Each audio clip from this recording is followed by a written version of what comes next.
The bye week rolls on, but Locked On Bengals isn't taking a break. No, baby, no. It's time for part two. That's right, part two of our interview with Bengals defensive coordinator, Lou Anarumo. You are Locked On Bengals, your daily Cincinnati Bengals podcast, part of the Locked On Podcast Network, your team every day.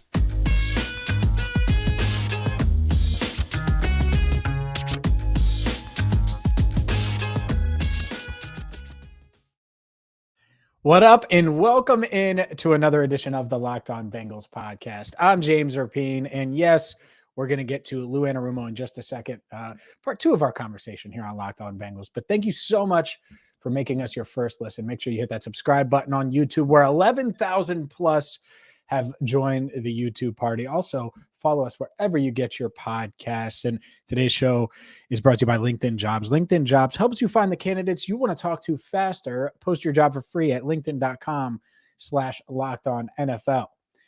In part two of our conversation with Lou Anarumo, we talked about Trey Hendrickson. And you remember when they signed Trey Hendrickson, and heck, we questioned it right here on the podcast. It was all about, can he get that same kind of production with another team when he doesn't have Cam Jordan around him, when he doesn't have all these star players around him on the defensive line? And obviously, Trey Hendrickson is, third or fourth on the Bengals' most valuable list?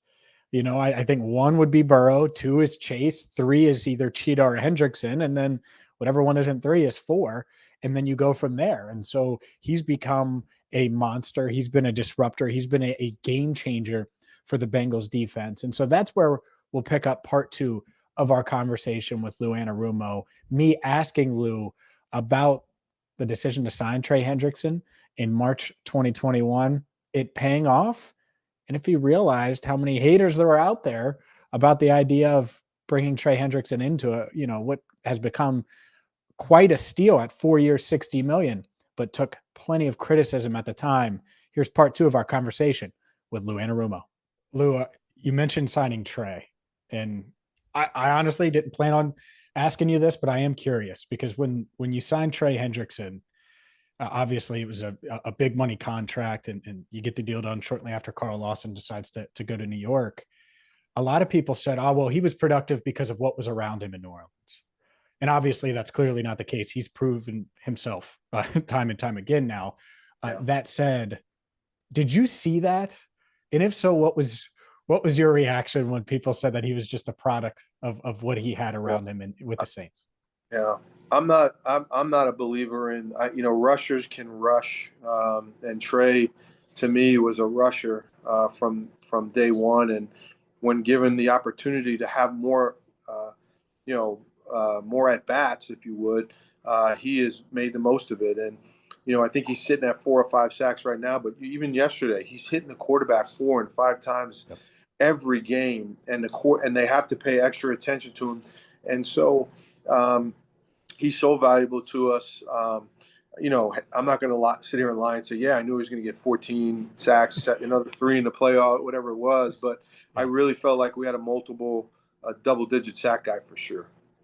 He's been a pleasant surprise for some. There were some, I read actually a really interesting study that went back and dug into some of his pressure productivity numbers, which obviously has some subjectivity to it, that saw this coming a little bit.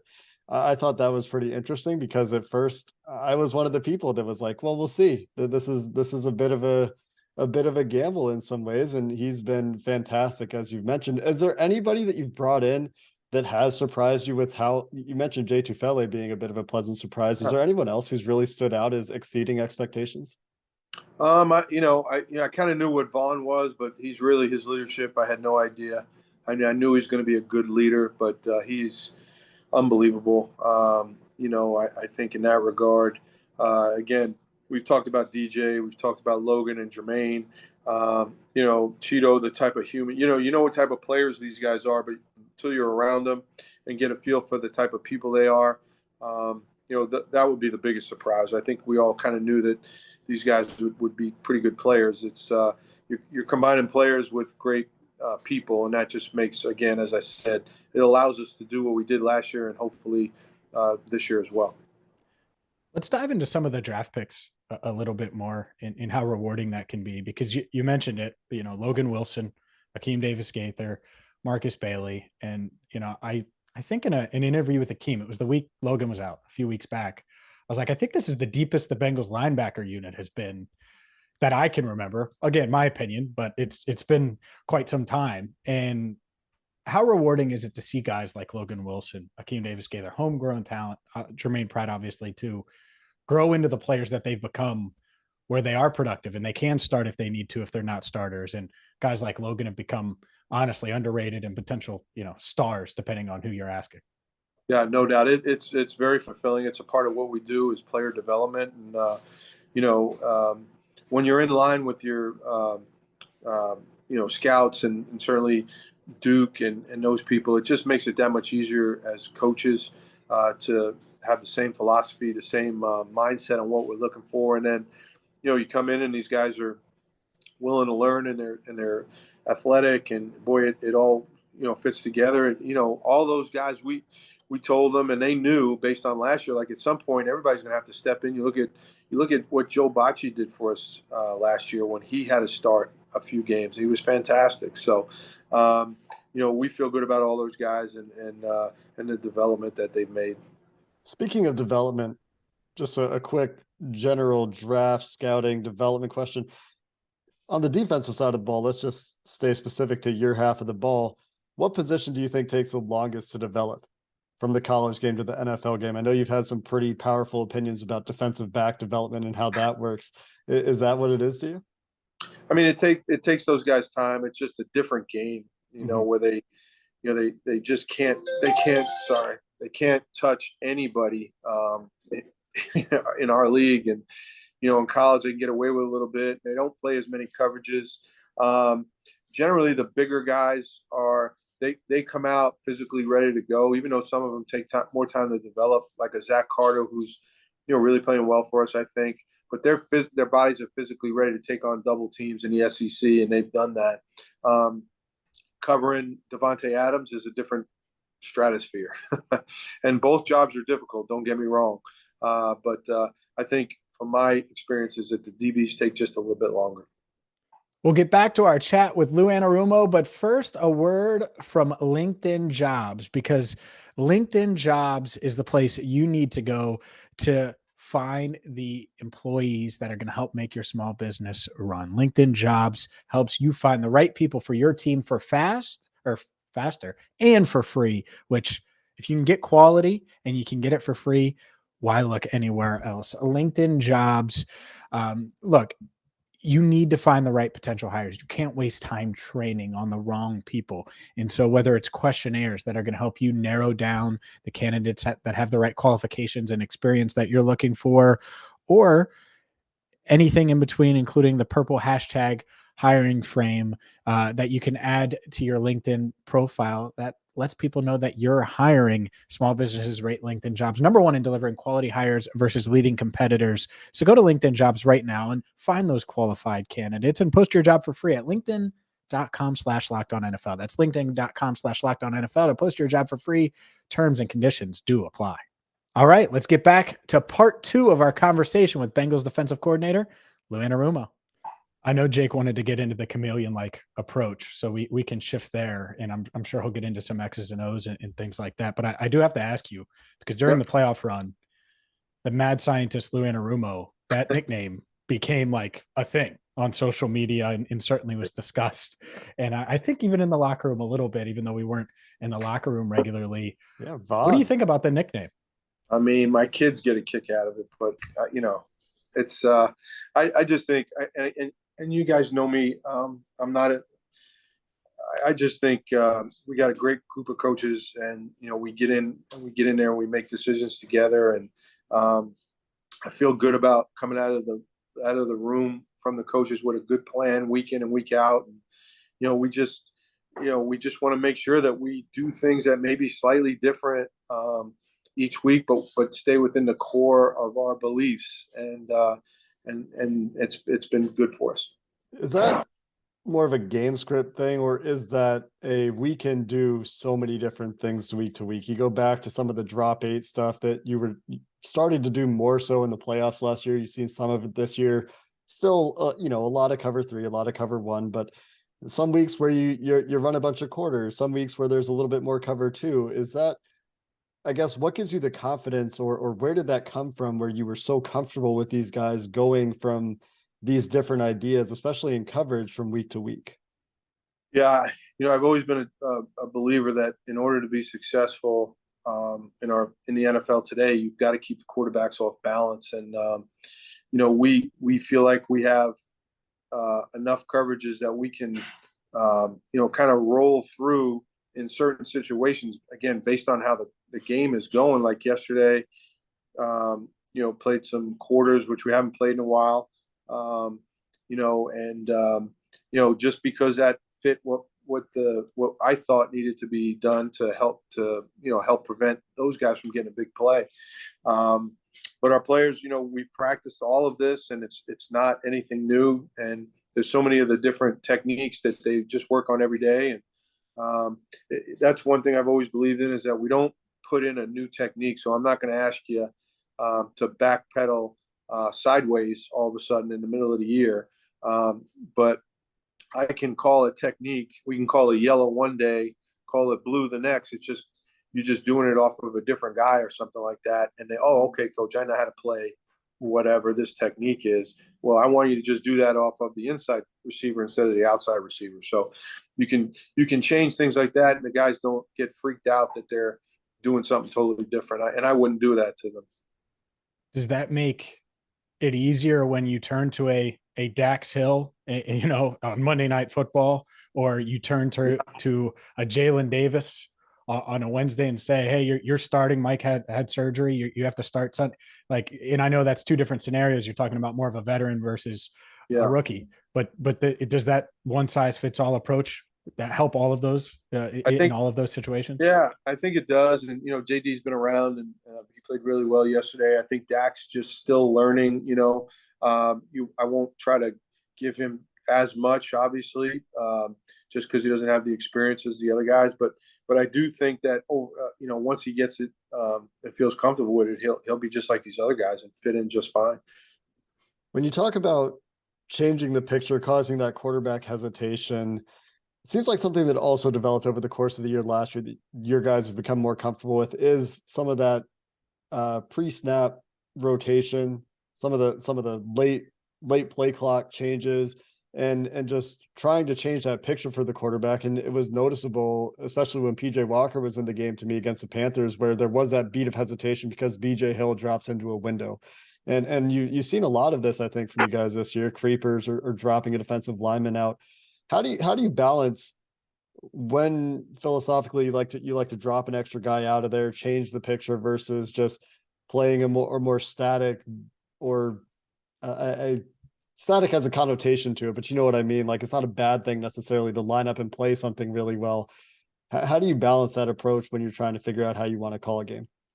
Again, I think it just goes back to the flow of the game and what we're seeing from the team. Certain times we have calls that, all the time we're going to just drop a guy into a certain area just based on what they're doing. But other times it really doesn't fit because they're more of a, routes that are extending down the field, and now you don't want to lose a guy on the rush. So it based a little bit on, hey, we got this short passing attack this week. Let's try to fill up the underneath zone. This week they're throwing it more down the field. So they're not simplifying it, to be honest, but there is some validity to that as well. We'll get back to our conversation with Lou Anarumo in just a second, but first I have to tell you about SimpliSafe. Today's show brought to you by SimpliSafe. If you've ever thought about securing your home with home security, but have been putting it off, you'll want to listen up. Right now, Locked On Bengals listeners can order the #1 rated SimpliSafe home security system for 50% off. No, that's not a misprint. I didn't read it wrong. No, 50% off. It's their biggest offer of the year, and you don't want to miss it. And this isn't just some sensors that are going to tell you when the door opens and closes, or sensors if a window is open. No. This is a full home security system to keep you and your family safe. From the professional monitoring that's 24/7 and Well, they use Fast Protect technology that's going to let authorities know when a real threat does arise so they can get to you faster, so they can protect your family. To all of the cameras from indoor, outdoor, they're going to find the right security system for you. And yes, of course, custom systems are available. So don't miss your chance to save big on the only security system I recommend. Get 50% off any new SimpliSafe system at simplisafe.com/LockedOnNFL today. Again, it's their biggest discount of the year. simplisafe.com/LockedOnNFL. There's no safe like SimpliSafe. Let's get to the conclusion of part 2 of our sit down with Bengals defensive coordinator, Lou Anarumo. Lou, from a rest standpoint, obviously people like us are going to talk a lot about how DJ Reader can heal up some, guys that are dinged up can heal up over the bye. What is this time like for you as a defensive coordinator? Obviously you probably try to get away a little bit. Yeah, for sure. I'm sure you're also working too. So what's the next, week like for you? Again, Zach does a great job with the schedule. So we were in today with the players. We wrapped up yesterday's game. Tomorrow we'll go out and practice. And then, tomorrow and Wednesday as a staff, we'll, self-scout and kind of dive into what we've been doing and if we have any tendencies. And we kind of keep track of that as we go. But we also just really dive into that a lot, and that's kind of what we'll do for the rest of the week. So, is there any getaway? I know some of the players are talking about going somewhere warm. Do you guys get to get away as coaches? I wish. This year we're going to go. My wife and I are going to take a trip over to see my son at WVU. So I'm looking forward to it. They're playing, I think, Oklahoma on Saturday. So I'm going to sit in the stands and just be a fan and yell at everybody. It's like, wow, why would they ever call that? Oh my God, they gave up another first down. So I can't wait to be that guy. There you go. I expect multiple videos of you yelling and screaming. And I do want to ask you, because I've noticed this, and it's not just you, but a lot of the coaches post-practice runs, pre-game runs. Well, is Jordan Kovac's fault. Yeah. Okay. Go ahead. Tell me the story, because there's more to it. Well, first of all, I saw the picture of myself in the Super Bowl after 7 months of eating pizza at 10 o'clock at night. And I was like, all right, that's the end of that. Oh, man. So I get that. I gained weight too during that run. Oh, it's rough. So we all kind of just made a deal that we were going to kind of stick to it. And, Jordan's still young and not too long ago, he was out there playing. So he drives that bus, and he makes sure we get those darn runs in, and it kills me. I know that. Brian mentioned a free throw contest where you and him went at it during the coaches, I guess the coaches contest essentially. Yeah. And he said both of you struggled. Is that the case? He said you did win though, but that's what matters, right? Yeah. So it's kind of it's like a base hit. Like whether you rip one down in the alley or you dribble one the first, who cares? It's a hit. I won. Yeah, so, I don't remember. I think we either hit one or two shots. It wasn't great. That's rough. All right, so we won't pick you in any free throw contests moving forward. No, it's against Brian Callahan. I had an off day, but I can shoot better than that. You would think that Brian, with his quarterbacking background, would be accurate throwing round objects into targets. We might have to give him a bit of a hard time about that one. I guess not. I'm gonna have to bust his chops tomorrow for sure. Remind him of it. Yeah, for sure. Lou, appreciate the time. This is great. I know the defense has played really well in the first half, so good luck in the second half. I know you're probably looking at some of those quarterbacks, and it's going to be quite the challenge. So we appreciate the time. No problem. Yeah, we've got a few coming down the pipe here, but our guys will be up to the challenge. We'll be ready to go. Just another opportunity to get into that mad scientist bag of yours that your kids love so much, and figure out how to confound some more really good quarterbacks coming up. I hope so. That's for sure. Thanks again, guys, for having me. I appreciate it. Good stuff from Lou Anarumo. If you missed part 1, make sure you check that out. But it was a 2-part series with the Bengals defensive coordinator, and what a job he's done with this Bengals defense. Last year, obviously, they carried this team in critical moments, certainly came up clutch time and time again during the playoff run to Super Bowl 56. And this year, what more could you ask for? I mean, Lou's done an amazing job. I know he interviewed for one head coaching job. We'll see, this past offseason, we'll see if he gets, more invites into, interviews. But yeah, he's a heck of a coach, has always been good to me. Really thankful that he was able to come on the podcast during the bye. And while we're not done with the Bengals coordinators, no, because Brian Callahan, the Bengals offensive coordinator, and you can see him right there if you're watching on YouTube.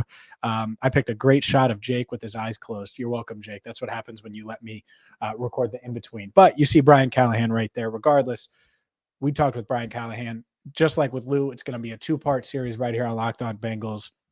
A lot of good stuff from Joe Burrow to the offensive line, goals for the second half of the season, and more. So Brian Callahan spent some time with us, and that will come out on Sunday.